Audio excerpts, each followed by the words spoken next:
Welcome to Raven Talk, the official podcast of the Raven Tribe. The Raven Tribe is a home for warriors on the path, and is dedicated to training warriors for the battlefield of life. Visit us on the web at theraventribe.com, where you can learn more information on membership, warrior training, as well as links to our official YouTube channel, Facebook group, apparel store, and our official bookstore, Marshall Books. Welcome back, Tribe. We're here today with special guest Michael Grey Wolf Robinson, and we're going to be discussing the martial art of Makoto Kinjo Ryu, as well as the martial arts of Ninjutsu and Kali. Michael, how are you doing today? I'm doing well, sir. I appreciate the opportunity to be sharing with you. Great. Well, it's great to have you on, and I'm really looking forward to delving into a little bit of research into your family system. And to get us started, Michael, can I ask you to give the audience at home a little bit about your background, in case somebody listening may not be familiar with you, hasn't worked with you in the past. Can you tell us a little bit about your background and kind of tell us what your training's been up to this point? Yes, absolutely. I'm Michael Robinson here. I've been based in Michigan my whole life. Okay. My martial arts training began in about 1988 in the martial art of Tang Soo Do, and worked up to some kickboxing aspects, okay, in order to, get a little bit of feel for some contact and so forth. My journey has been, absolutely amazing, okay. I've studied several arts, different martial artists throughout Michigan, have the opportunity to travel and try to expand different things. Okay. For me, martial arts is very much a lifestyle path and a way to express yourself and self-discovery, if you will. So, basically, triadic martial arts has been my outlet for professional services, okay, and it's also an approach to training, okay. It's a triadic method of mind, body, and spirit, okay.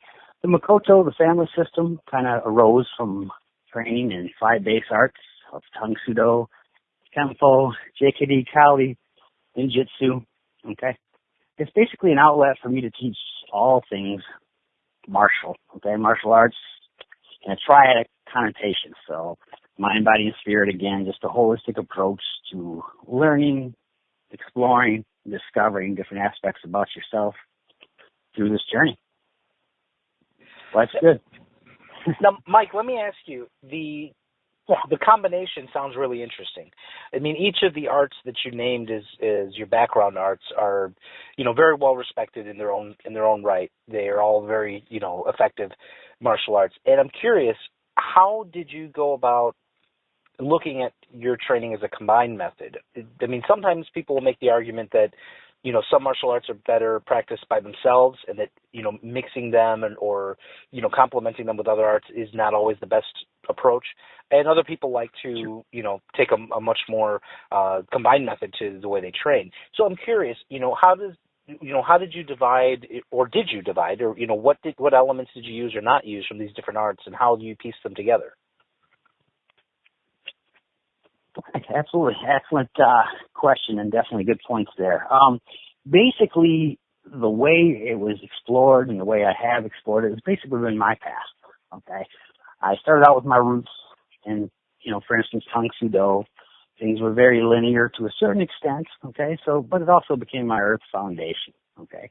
I wanted to expand upon different elements of skill sets, became more circular, as well as linear methods, and started to explore Kempo and different strategies of that nature.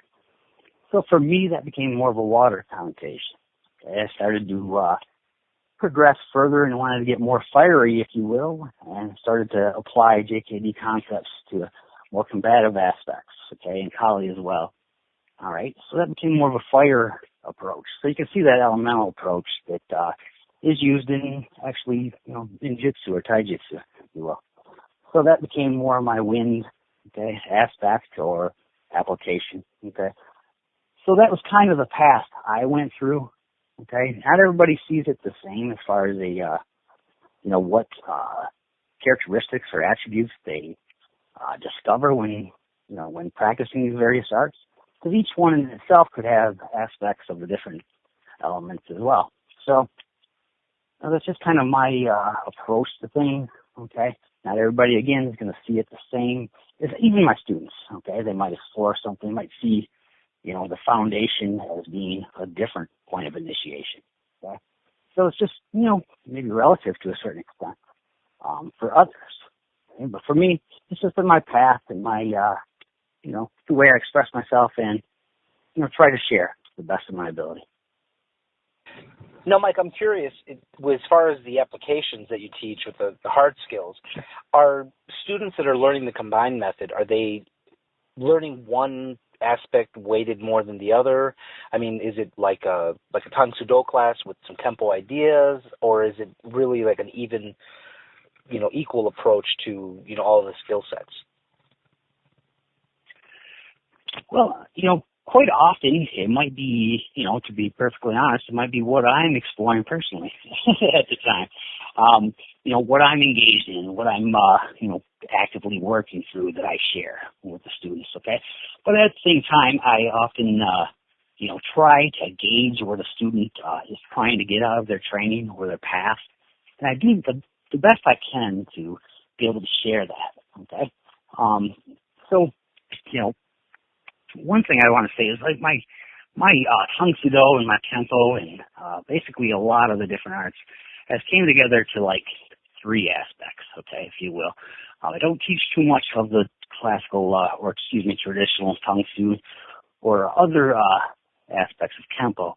So basically that kind of blends into like a kickboxing approach, okay? So I have a kickboxing approach. I have as far as maybe a competitive aspect or combat sport aspect, I also have the Kali and JKD aspect of getting down with weapons, hand, interchangeably, as well as the, just basically the Ninjutsu approach of grappling arts, stand-up grappling arts, as well as the ground. So those three would be, another way to look at the triadic approach.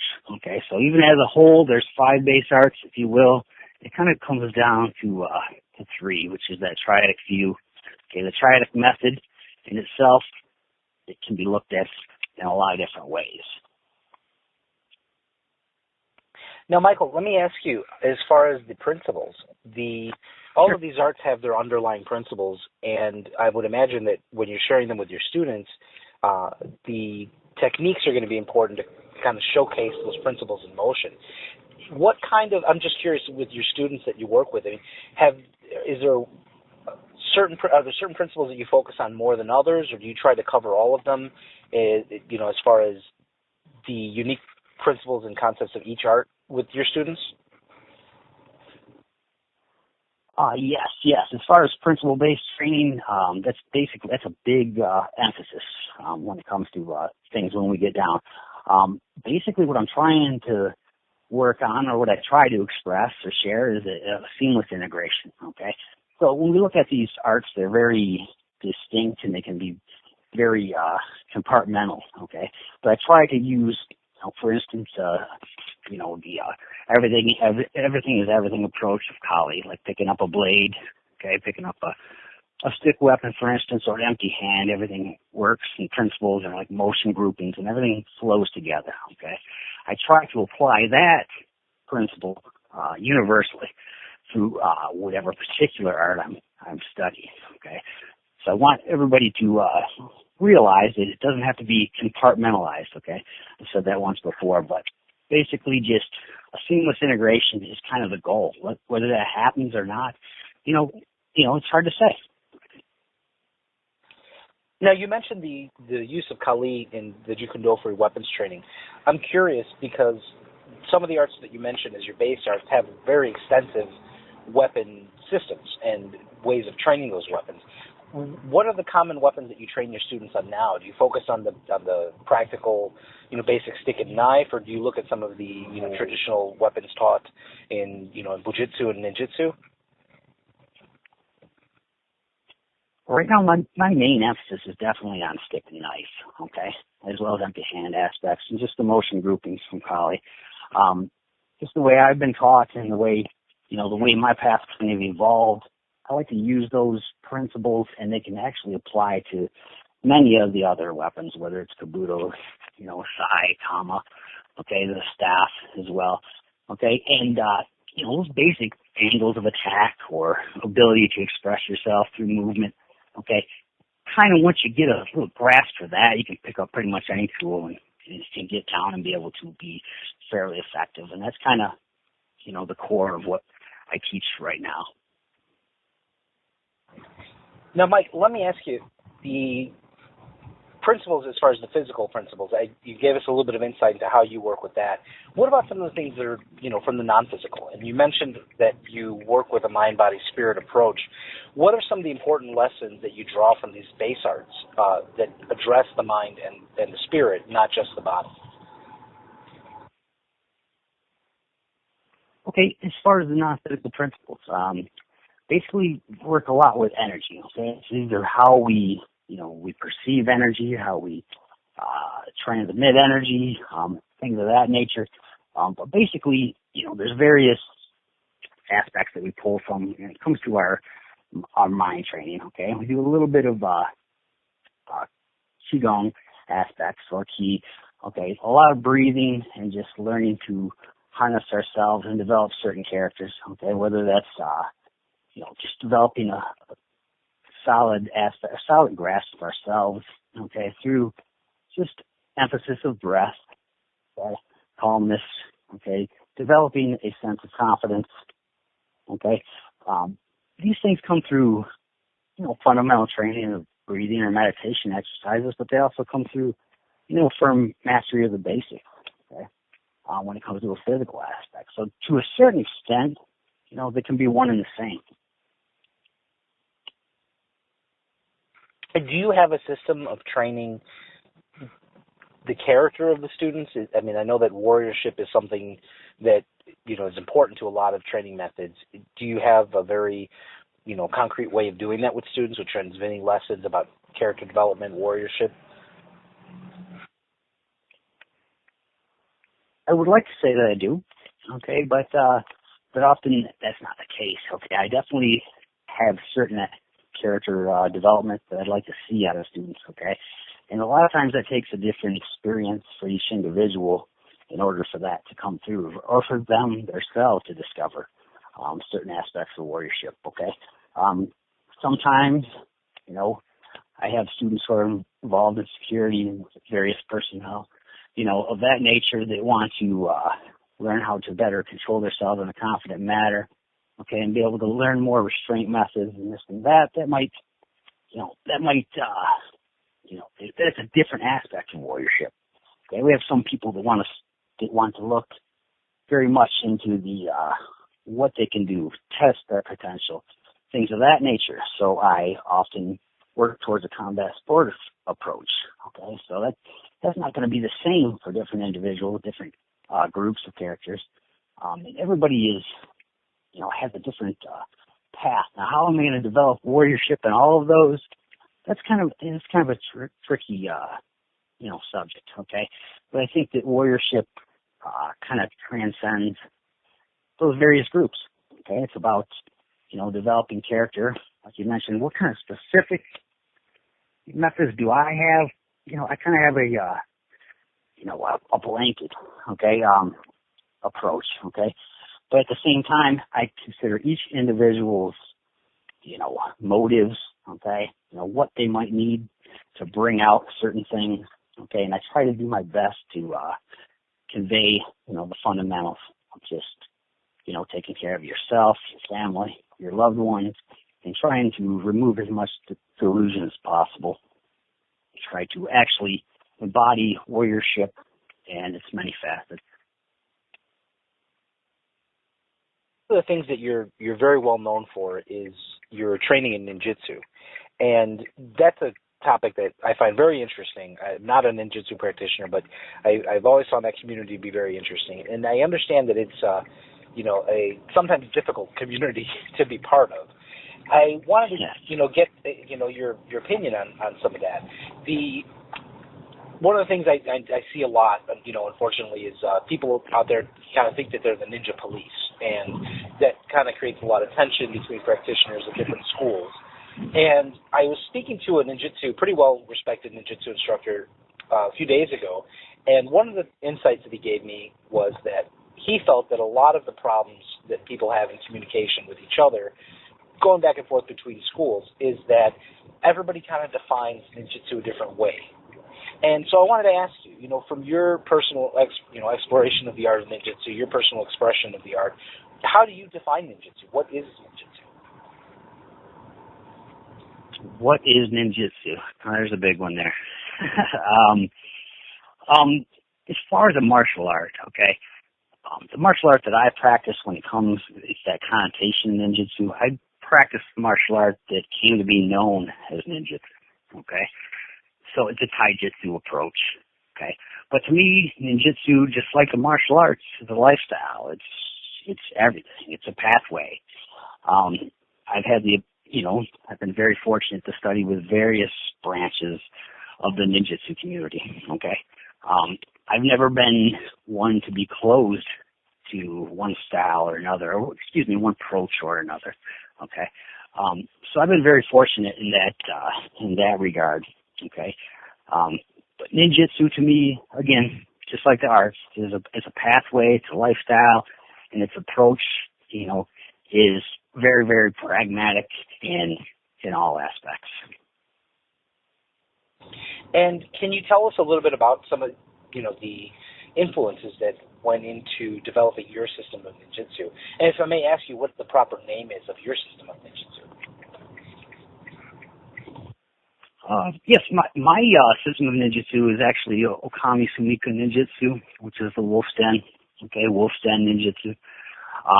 Basically, my goal has been, and still is, just to create a strong, bonded group of individuals that want to explore ninjutsu and all that entails. Okay, just kind of, I guess you would have aspects of that wolf pack, that family, okay, that, that have no preconceived notions as to what, quote unquote ninjutsu could be. Okay, we do have a motto that's to protect, preserve, and progress the pack. Okay, ninjutsu starts out with a shell. Okay, for us, starts out as a shell of, like I said, the martial art that came to be known as ninjutsu. So it's a taijutsu type based approach. Okay, we use that as a foundation, and then we explore from there whether we want to implement more strategy or more mind science approaches to our training. That often does happen, okay? And then we also implement whatever we feel is needed, okay? Like skill sets often interchange in various arts, okay? We can look at them as being different, okay? And they'll have different attributes at times, okay? But quite often there's a lot of commonalities, okay? When it comes to, I guess this would be the physical approach to the arts and ninjutsu, okay? But we just definitely choose to look at things on a common ground, okay, instead of, focusing on division. Now, Michael, what about the other elements of ninjutsu that people will teach in their classes, like the, non-physical skills or for lack of a better term, the espionage skills? Are those elements of what you teach at your school? Not necessarily, okay? When I was studying ninjutsu on my own, very eclectically, okay, I did study those in various regards. I personally took some paths in, personal investigation, okay, explored aspects of that, looked into more executive protection methods, okay, and various strategies just by studying old manuals and things of that nature, okay? So I took it as a very personal approach, okay, just to further my own understanding, but I do not impress any espionage or intelligence gathering methods onto others, okay? So it's not something that we really get into as far as our, training. But at the same time,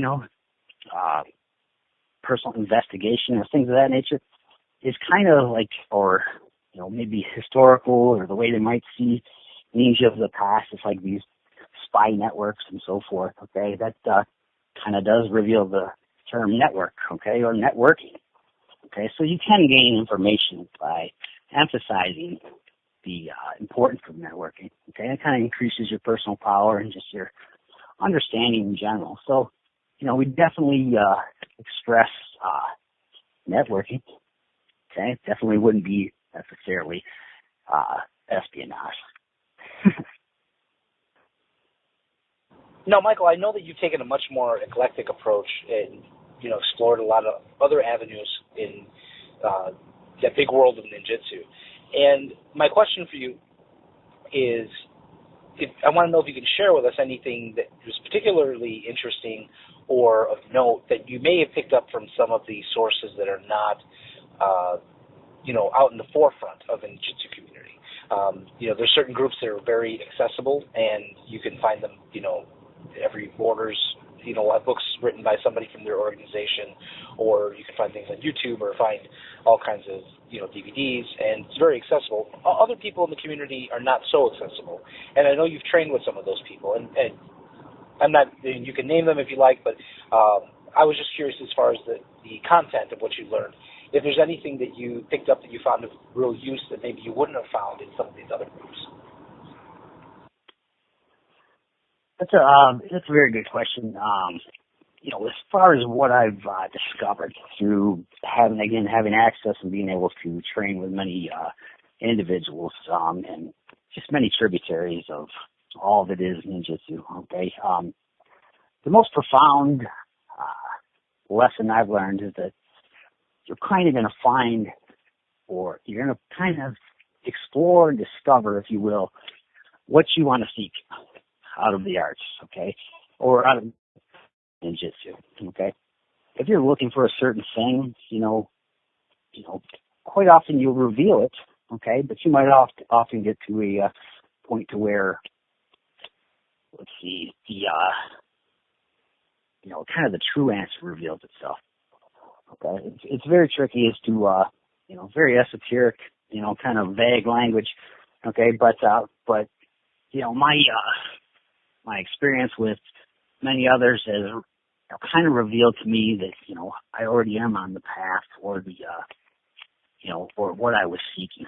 Okay, so it's like with ninjutsu, it can be very, very mysterious, very, there's all this connotations to the art and to the words and to the organizations. It's kind of weird, to be perfectly honest. Okay, everybody has a preconceived notion as to what ninjutsu is. Okay, is it a martial art? Is it not? Okay, is it a philosophy? Again, it's just a way to perceive everything or a way to express yourself. Now, in the exploration that you've had, did you find yourself leaning more towards one approach in ninjutsu to another, or did you just try to learn from everybody, that was able to give you knowledge and information? Definitely, on a physical side of ninjutsu, if you will, the taijutsu was, I found out that was kind of what I was, leaning towards. Okay, working with many different individuals of different pathways in ninjutsu. Okay, has been probably the most important aspect of my journey, though. Okay, just having mutual respect for others that have this, this inner drive that pushes them towards, this mystery, if you will. Okay, so it's been very, very enriching, the experience, and just being able to share and grow and just encourage everybody on this path. Okay, so it wouldn't be really one that that takes top place, if you will. Now, Mike, I wanted to ask you, the martial arts that you're training, they are very combat oriented, and especially nowadays, the focus tends to be either on combat sports or on practical self-defense in our community. That's what the trends are that I've been seeing. How have your students, I'd like to get some insight as far as the type of students that come to you. I mean, are your students seeking out a traditional martial arts experience, or are they looking for practical self-defense and then discovering, this experience through what you teach? Want to get an idea on the mindset of the students and what it is that you're offering them. Well, see, the commercial locations that I've had, I've ran into some very interesting individuals. Everybody has an idea as to what martial arts are. Okay, it's very preconceived. It's very kind of a narrow view. It's kind of been challenging at times. Okay, but a lot of people do come to me for there's like an underlying, something they're seeking. Okay, it's like it's the ability to discover themselves. Okay, through the arts. Okay, no matter whether it is combat sports, because I do have a lot of people that want to come in and they have that, they want MMA, they want to compete. Okay, they want to test themselves. They have this, this. I don't know if it's a need or what it is. Okay, but they do want to express themselves in that particular vehicle. There are others that definitely want that that personal protection. Just that ability to take care of themselves, their loved ones. Okay, I would imagine that the blend of the two, okay, somewhere connects. Okay, me personally, I haven't had too many folks who have come to me directly for traditional aspects or classical aspects. So it's been like those that want to express themselves through the avenue of combat sport, or again, just really soundly be able to protect themselves. It's interesting because they might seem as like polar opposites, okay, but there's this like underlying drive that often people want to express themselves through combat sports, for instance, essentially are trying to develop a certain confidence in order for them to actually be able to defend themselves, loved ones, and others.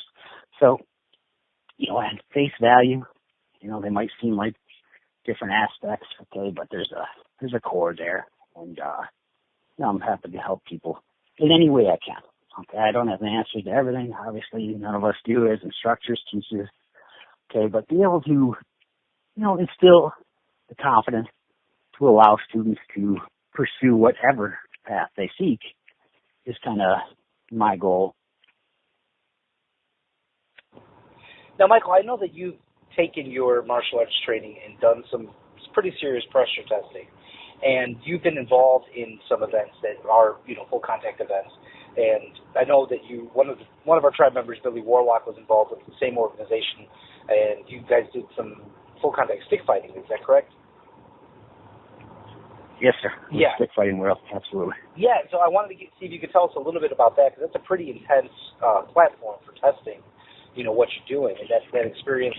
Billy and I spoke about it briefly, and as another, participant in that event.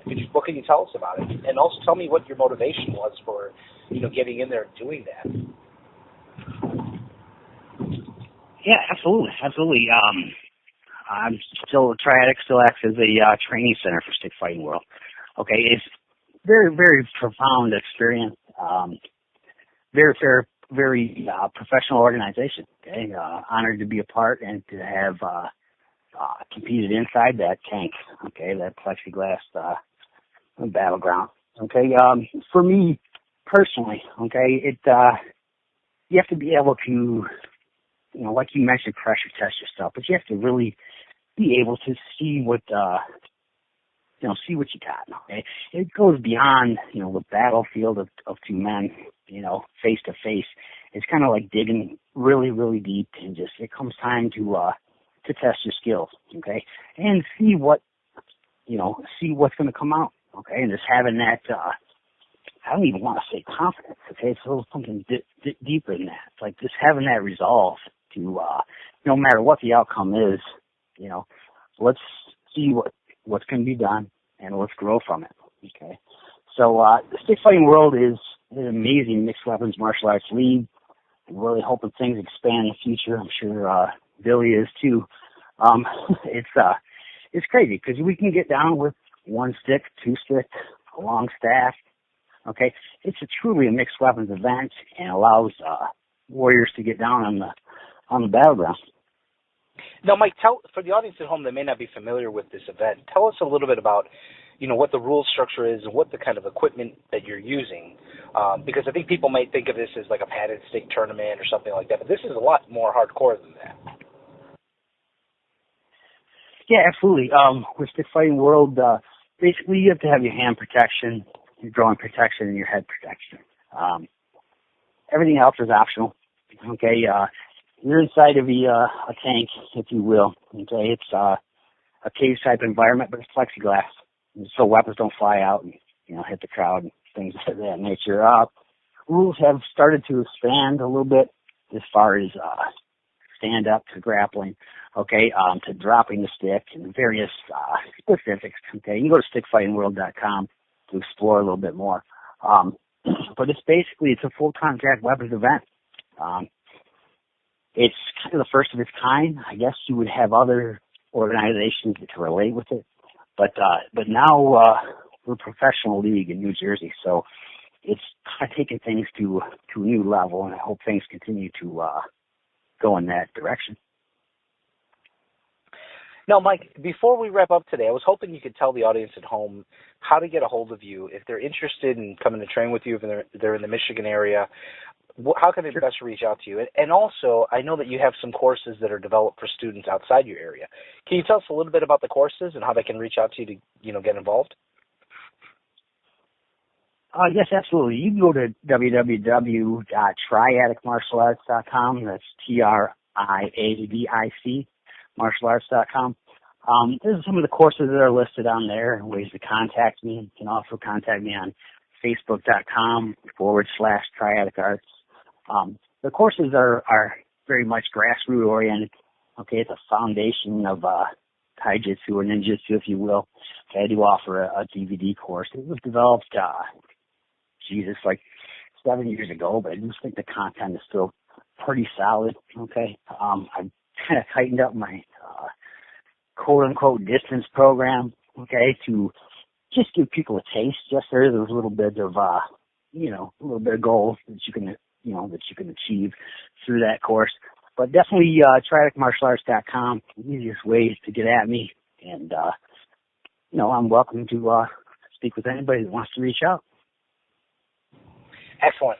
Well, Michael, thank you very much for coming on the show and being with us. And as I do with a lot of the guests, before we part, I'd like to ask you one final question, just to have you share your thoughts with the audience before we go. Can you tell me, just from your personal expression, your personal experience, how do you define a warrior? How do you define warriorship? And what should people be looking for if that is the goal for them in their training? Absolutely. First of all, again, thank you for this opportunity to be on the show with you. Warrior, okay, basically an ancient connotation. It's an ancient archetype. Right? For me, being a warrior is being able to be confident and take care of oneself, to govern one's actions, okay, take care of, home ground, okay, and all that entails taking care of yourself, your family, your loved ones, and be able to transmit as much leadership qualities as possible, okay, and be able to take on what life gives you. Excellent. Great insight, Mike, and great advice. Again, thank you so much for coming on. It's been a pleasure speaking with you, and hopefully we can get you back on the show soon. Sounds good, sir. I appreciate that. Great. You take care now. Thank you, sir. You too. All right.